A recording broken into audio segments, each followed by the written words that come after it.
सौरभ जोशी ने मेरे चैनल को पूरी तरह से खत्म करने की कोशिश करी, 3 स्ट्राइक दी, लीगल नोटिस दिया और जब इन सब चीजों से काम नहीं बना तो लॉयर से मेरे को कॉल कराई। डेट्रेक्स को कुछ बोल दिया था, आई नो थोड़ा वो ज्यादा हो गया, बट उसने बोला कि मैं आपकी वीडियो को इजीली टेक डाउन करा सकता हूँ और तुम मेरा कुछ बिगाड़ भी नहीं पाओगे। So guys, I need your help, watch this video till and.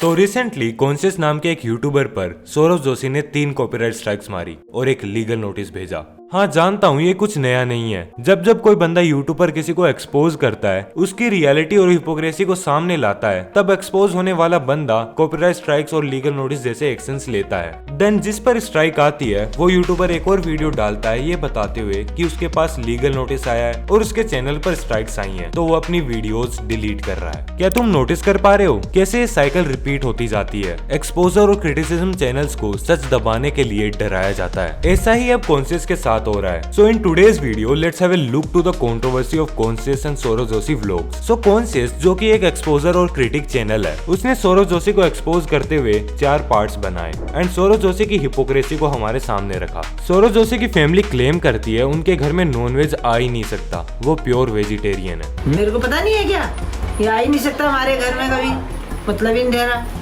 ये आएगा एक, तुम खाओगे, कभी घर में आए नहीं भाई। इसी चीज को एक्सपोज करते हुए कॉन्शियस ने अपने लास्ट पार्ट में प्रूफ्स दिखाए, जहां पर सौरभ जोशी नॉनवेज प्रोडक्ट्स खरीदते हुए देखे गए और उनके व्लॉग्स में भी नॉनवेज प्रोडक्ट्स पकड़े गए हैं। देखोगे तो आपको देखने के लिए मिलेगा क्या? जी हाँ, ये और कुछ नहीं बल्कि अंडा है और ये बात आपको इनके कमेंट सेक्शन में देखने के लिए मिलेगी। पुराने पार्ट में आपको दिखाया था हाईलाइट करके, उसमें लिखा हुआ था इंग्रेडिएंट में कि इसके अंदर पीसेस होते हैं चिकन के। जब ये वीडियोस बाहर आई तो सौरभ जोशी कॉन्शियस से कांटेक्ट करते हैं और कॉन्शियस को लीगल नोटिस और 3 कॉपीराइट स्ट्राइक दी जाती हैं। थैंकफुली वो वीडियोस फेयर यूज के अंडर आती हैं, तो यूट्यूब ने उन्हें टेक डाउन नहीं किया, बट कंटिन्यूअसली कॉन्शियस को थ्रेटन किया जा रहा है, कॉल पर कॉल किए जा रहे हैं, उसे डराया जा रहा है 3 copyright strikes, you know that, कि उसे पूरा खत्म करने की कोशिश की जा रही है, उसके चैनल्स को डिलीट करवाने की कोशिश, लीगल धमकी देना। मेंटली कितना डिस्टर्ब होगा वो इंसान। तुम इमेजिन करो, तुम्हारे ऊपर जब इतनी सारी चीजें एक साथ होने लगे, तुम्हारी फैमिली, तुम्हारी मेंटल हेल्थ पर क्या बीतेगी? और ये सब क्यों हो रहा होगा? क्योंकि तुमने सच बोला है। देयर आर अदर प्रूफ्स जहां पर सौरभ जोशी नॉनवेज खरीदते हुए देखे गए हैं। कल ही तो देखा था मैंने आपका ब्लॉग, कल ही देखा मैंने। तो वीडियो बना रहे हो क्या? नहीं, हाँ फोटो भी। वीडियो मत बनाना प्लीज, यहाँ पे सर्च चीज का वीडियो।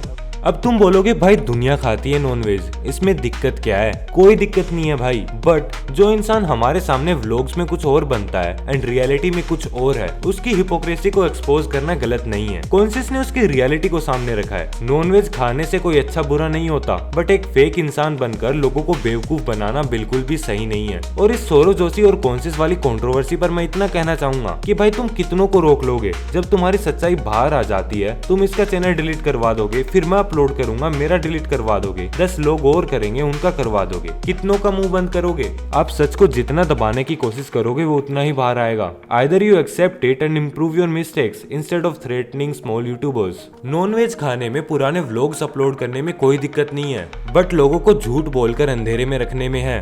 हजारों लोग नॉनवेज खाते हैं, पर वो इंटरनेट पर आकर करोड़ों लोगों के सामने हिपोक्रेट नहीं बनते कि हम बड़े ही अच्छे और महान इंसान हैं, हम ऐसा पाप नहीं करते। And when I talk to conscious, he said Saurabh Joshi कह रहा है कि कॉन्शियस उसके नाम पर ग्रो कर रहा है, उसका खुद का कोई कंटेंट है ही नहीं। अब सौरभ जोशी का तो ये कहना होगा ही, क्योंकि भाई की पोल जो खुल रही है। तो इस बात पे मैं यही कहना चाहूंगा कि सौरभ भाई 1 महीने तक बिना कुणाली और पीयूष के व्लॉग डालकर देखो, पता चल जाएगा किसके नाम पर कौन कंटेंट चला रहा है। और तुम्हारे अंदर समझने का दिमाग तो है नहीं। So let me tell you, exposure content किस कैटेगरी में आता है? एक एक्सपोजर या क्रिटिक चैनल का काम है इंटरनेट पर होने वाले स्कैम्स, हिपोक्रेसी, लोगों की डार्क साइड को सामने लाना और कुछ गलत होने पर चीजों को क्रिटिसाइज करना। यूट्यूब पर क्लिप्स यूज करके जब कोई क्रिटिसाइज कर रहा है, तुम्हारी रियलिटी दिखा रहा है, वो चीज फेयर यूज के अंडर आती है, तो उस वीडियो पर कॉपीराइट स्ट्राइक मारना दिखाता है कि तुम्हारी सच्चाई सामने आने पर तुम कितना डर गए हो, कि तुम उस इंसान को दबाने में लग जाते हो, उसका करियर खत्म कर देना चाहते हो। And it's just not about conscious. Dope motion के साथ में भी रिसेंट में यही हुआ, जब उन्होंने एक स्कैम को एक्सपोज किया तो उनकी वीडियो पर कॉपीराइट स्ट्राइक मार दी गई।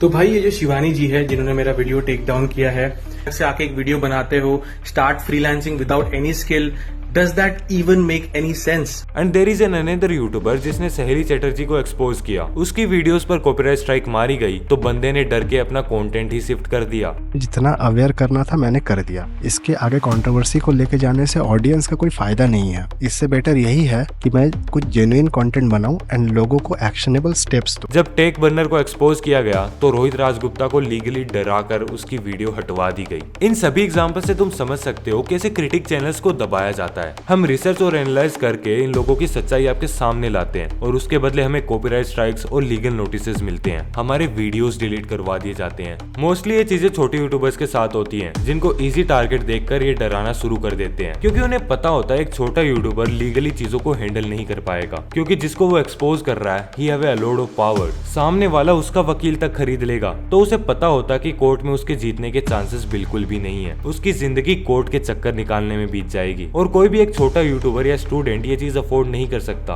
और ना ही लीगली लड़ने के लिए उसके पास पैसे होते हैं। So here I totally support conscious and we have to protect the truth. उसने सौरव जोशी की रियलिटी सामने रखी है और इसमें कुछ गलत नहीं है। अगर क्रिटिक और एक्सपोजर चैनल एग्जिस्ट ही नहीं करेंगे तो लोगों की रियलिटी कैसे सामने आएगी? फिर एक पॉपुलर यूट्यूबर या फिर कोई भी पावरफुल पर्सन मन मर्जी की चीजें करेगा और लोगों को गुमराह करता रहेगा। तो अगर तुम इन लोगों का सच देखते रहना चाहते हो, you have to support the critic channels, नहीं तो ये लोग तुम्हें ऐसे ही बेवकूफ बनाते रहेंगे। अगर यूट्यूब पर सच बोलने के लिए ये सब झेलना पड़ रहा है तो कहाँ जाकर सच बोलोगे? अपनी पॉपुलैरिटी और पावर का मिसयूज करने वाले इन लोगों को हमें रोकना होगा। यूट्यूब इंडिया एक ऐसा प्लेटफॉर्म बन चुका है जहाँ पर तुम अगर सच बोलोगे तो तुम्हें लीगल नोटिस और कॉपीराइट स्ट्राइक मिलना पक्का है। So you have to support us, #support okay bye, मैं चलता हूँ। मेरे घर पे लीगल नोटिस आता ही होगा। और अगर तुम्हारा एक्सपोजर या क्रिटिक चैनल है, प्लीज डीएम मी। तुम चाहे एक छोटे यूट्यूबर हो या बड़े यूट्यूबर हो, we can build a community to deal with situations like this. क्योंकि तुम भी इसी कैटेगरी में आते हो तो जाहिर सी बात है तुम्हें भी लीगल नोटिस और कॉपीराइट स्ट्राइक आने के चांसेस हैं। तो let's build a community so we can help each other in situations like this. Thank you, peace out.